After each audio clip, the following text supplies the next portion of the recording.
Hello everyone, I am back with another video. So as I said, I will explain about seasons, but before that we need to understand water cycle. So in this video, I will try to explain this with the help of animations. So let's start. अब आप यहाँ पर observe करोगे ocean को, ठीक है। Ocean का water यहाँ पर कैसे पहुँचेगा हम समझेंगे वाटर साइकिल के थ्रू, ठीक है। ओशन का वाटर जो होता है वो सॉल्ट वाटर होता है जो आप पी नहीं सकते हो, बट यहाँ पर जो रिवर वाटर होगा वो फ्रेश वाटर होगा, उसे आप पी सकते हो, ठीक है। तो यहाँ पर हम इसे बोल सकते हैं कि अर्थ का एक नेचुरल फिल्ट्रेशन सिस्टम है, जिसके थ्रू जो सॉल्ट वाटर होता है वो फ्रेश वाटर में कन्वर्ट होता है, ठीक है। अब यहाँ पर ये कैसे होगा, जब सन रेज वाटर पे गिरेगी, वाटर हीट अप होगा, हीट अप होने के बाद में एवोपरेशन होगा। एवोपरेशन में क्या होता है, जब लिक्विड गैसेस फॉर्म में कन्वर्ट हो जाए, जो लिक्विड वाटर है वो गैस में कन्वर्ट हो जाए, उस गैस को हम बोलते हैं वाटर वेपर। देन वो राइज अप होगी, क्योंकि वो हल्की होती है तो वो राइज अप करेगी, जो हॉट भी होती है और हल्की भी होती है, तो वो राइज अप करके यहाँ पर क्लाउड्स का फॉर्मेशन होगा, ठीक है। जब पूरा पानी भर जाएगा क्लाउड में तो आपको ये ब्लैकिश कलर में नज़र आएगा, ठीक है। उसके बाद में जब वाटर होल्डिंग कैपेसिटी ख़त्म हो जाती है क्लाउड्स की, तो आपको दिखेगा रेन, ठीक है। तो अब यहाँ से जो माउंटेन्स हैं वहाँ पर आपको रेंज ज़्यादा दिखेगी, क्योंकि यहाँ से एयर राइज अप जल्दी होकर यहाँ पर क्लाउड्स का फॉर्मेशन बन जाता है। फिर यहाँ से एक रिवर निकलेगी, जो फ्रेश वाटर का जो रिवर है वहाँ से निकलेगी, और कोई भी तालाब में, लेक में ना यहाँ पर ड्रेन आउट हो जाएगी। सो इस फ्रेश वाटर को हम लोग यूज़ करते हैं, ठीक है। तो आने वाली स्लाइड में मैं आपको पूरे एनिमेशन के थ्रू बताऊंगा कि ये वर्क कैसे करती है।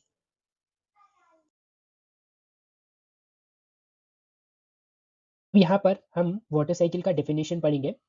The water cycle is the continuous movement of water on Earth. It starts when the sun's heat causes water from oceans, lakes and other water bodies to evaporate and rise into the air as a water vapor. जब सन अपनी heat को अर्थ पे डालेगा, water heat up होगा और वो जो liquid water है वो गैसेस फॉर्म में कन्वर्ट होगा और वो राइज अप करेगा। As a vapour cools it condenses to form cloud. जब वेपर्स ऊपर जाके ठंडे होंगे वो क्लाउड में कन्वर्ट हो जाएंगे। Over time as more water gathers in the clouds they become heavy and the water falls back to earth as rain snow और हेल। तो जब वाटर जो क्लाउड्स होते हैं वो हैवी हो जाएंगे, फिर उसके बाद में आपको वापस वो वाटर है जो अर्थ पे गिरेगा एज अ रेन स्नो और hail. The water then collects in rivers lakes and oceans with the process begin again repeating the cycle endlessly. तो वो जो वाटर है जो वो लेक में, रिवर में या ओशन में गिर जाएगा, वापस से ये साइकिल ऐसे ही स्टार्ट हो जाएगी। तो इसमें हम स्टेजेस पढ़ेंगे वाटर साइकिल में। पहले स्टेप वन में मेल्टिंग एंड वाटर कलेक्शन। अब सन की हीट गिरी तो वाटर मेल्ट तो होगा, मेल्ट मतलब यहाँ पे ग्लेशियर्स की बात हो रही है, ठीक है। ग्लेशियर्स में भी वाटर अवेलेबल है। यहाँ पर जो स्नो है वो वाटर का सॉलिड फॉर्म है, ठीक है।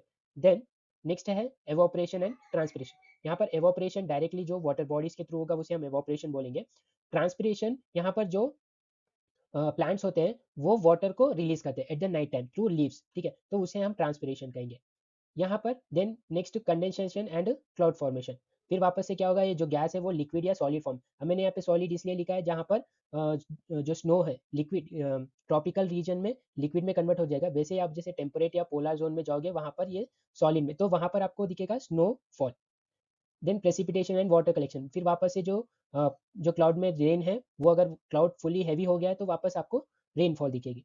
सो ये प्रोसेस कंटिन्यूस चलता ही रहेगा। अब हम यहाँ पर थोड़े कीवर्ड्स को पढ़ेंगे। यहाँ पर आपको फर्स्ट कीवर्ड दिख रहा है एवोपरेशन। यहाँ पर जब जो लिक्विड वाटर होता है वो अगर कन्वर्ट हो गैसेस फॉर्म में, जो वाटर वेपर हम कहते हैं, तो उसे हम एवोपरेशन बोलेंगे, उस प्रोसेस को हम एवोपरेशन बोलेंगे। देन नेक्स्ट प्रोसेस यहाँ पर आपको दिख रहा है कंडेंसेशन। तो इसका जो एवोपरेशन का जो रिवर्सल होता है, water vapour to again water, so we call it as a condensation. Then precipitation, so different form of condensation. Now यहाँ पर आपने कंडेंसेशन पढ़ा है, जो वाटर वेपर है जो गैस फॉर्म में है वो लिक्विड फॉर्म में अगर कन्वर्ट हो जाए तो उसे हम कंडेंसेशन बोलते हैं। तो इसमें बस एक लिक्विड फॉर्म में नहीं है। यहाँ पर क्या होता है, गैसेस जो गैस फॉर्म होती है वो डिफरेंट टाइप ऑफ फॉर्म में भी कन्वर्ट हो जाते हैं। यहाँ पर आपको दिख रहा है रेन, ये डायरेक्ट लिक्विड हम बोल सकते हैं। स्नो ये सॉलिड फॉर्म में होगा। हेल यहाँ पर सॉलिड फॉर्म में होगा। ड्यू और फॉग आपको यहाँ पर लिक्विड फॉर्म में दिखेंगे, वो मेनली यहाँ पर आपको विंटर सीजन में दिखेंगे। ठीक है। Then next keyword is humidity.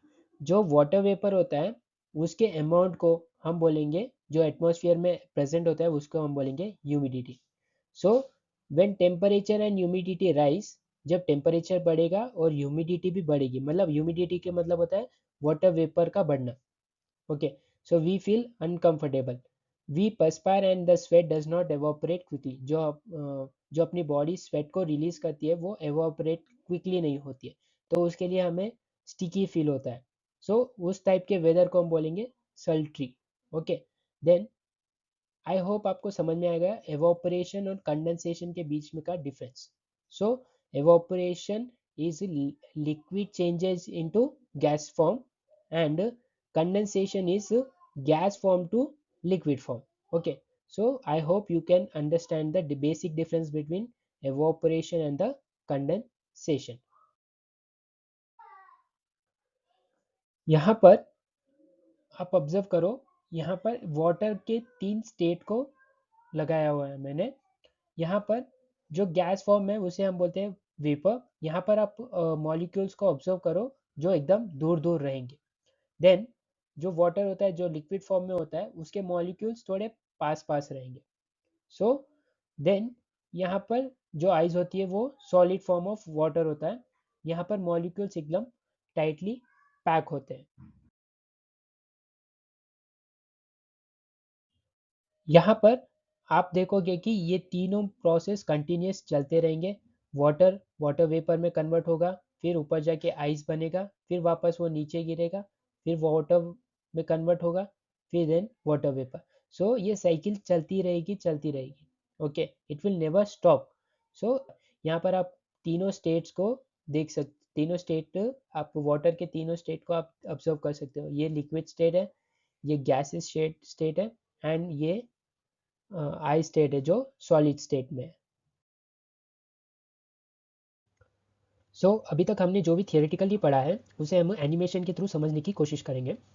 जब यहाँ पर सन अपनी हीट को ये वाटर बॉडी जो ओशन है वहाँ पर डालेगा, तो वाटर यहाँ पर कन्वर्ट होके गैस फॉर्म में कन्वर्ट हो जाएगा। फिर ये जो गैस यहाँ पर रेज होगी, यहाँ पर क्लाउड्स का फॉर्मेशन होगा। Just observe it. यहाँ पर हीट आई, यहाँ पर वाटर जो वाटर वेपर में कन्वर्ट हुआ, ऊपर जाके कंडेंस हुआ, कूल डाउन हुआ, यहाँ पर क्लाउड्स का फॉर्मेशन हुआ। जब वाटर होल्डिंग कैपेसिटी क्लाउड की खत्म हो जाती है तो आप ऑब्जर्व करोगे रेन को। देन यहाँ पर जो सॉल्ट वाटर है वो एक फ्रेश वाटर में कन्वर्ट हो गया, जिसे हम जो भी ह्यूमन्स है प्लांट है वो अच्छे से इस्तेमाल कर सकेंगे, यूज़ कर सकेंगे। जो पॉसिबल होगा हमें यूज ड्रिंकिंग के लिए। हम सॉल्ट वाटर नहीं ड्रिंक कर सकते हैं बट फ्रेश वाटर हम यूज़ कर सकते हैं। सो यहाँ पर हम बोलेंगे कि ये एक नेचुरल वाटर फिल्ट्रेशन सिस्टम है अर्थ का। सो इतना सिंपल ऐसे तो दिखने में है बट यह इतना सिंपल होता नहीं है, कॉम्प्लेक्स है ये। बट मैंने आपको एकदम सिंपल वे में समझाने की एकदम पूरी कोशिश करी है। सो प्लीज़ मेक श्योर आप इसको रिवाइज करो, समझो। Okay, so thanks for watching. और ये जो पीपीटी है आपको मेरे टेलीग्राम चैनल पे मिल जाएगी, link is in the description box. So please make sure आप टेलीग्राम चैनल को सब्सक्राइब करो, एंड ऑल्सो आप मेरे यूट्यूब चैनल को भी सब्सक्राइब करो। Thanks for watching, see in the next video.